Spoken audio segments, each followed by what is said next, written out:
একবার এক রাজা তার সৈন্যদের সাথে আলোচনা করছিলেন যে সে একাই বনে শিকারে যাবে।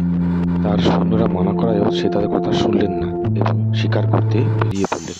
বেশ কিছু দূর রাস্তা চলার পর সে একটি সুন্দর মনোরম পরিবেশ দেখতে পেলেন এবং সে তার ঘোড়া নিয়ে এগিয়ে যেতে থাকলেন। এভাবে এগোতে এগোতে সুন্দর পরিবেশের মুখোমুখি হলেন। অনেকটা দূর সে চলে আসলেন। আস্তে আস্তে সে আরো সুন্দর সুন্দর পরিবেশ দেখতে থাকলেন। একের পর এক জঙ্গল পার করতে থাকলেন এবং সেখানে সে দেখলেন এক পুরোহিত ছোট্ট কুটিরের সামনে বসে ভগবানের কাছে তার প্রার্থনা করছেন এবং তার পুজো শেষ হওয়া অবধি রাজা অপেক্ষা করলেন এবং পণ্ডিতের সাথে কথা বললেন এবং তাকে বললেন যে কোনো সময় মুনিবর আপনি আমার রাজ্যে আসবেন, আমি অনেক বড় রাজা। এই বলে সে প্রস্থান করলেন এবং কিছুদিন পর সেখানে পণ্ডিত মশাই আসলেন।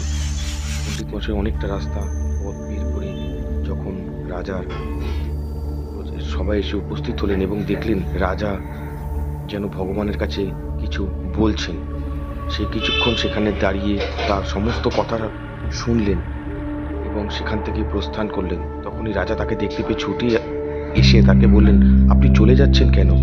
তখন মুনিবর বললেন যে তুমি আমাকে কি ভিক্ষে দেবে, তুমি তো নিজেই ভিখারি, তাই না? সব শুনে রাজা চুপ করে চেয়ে রইলেন।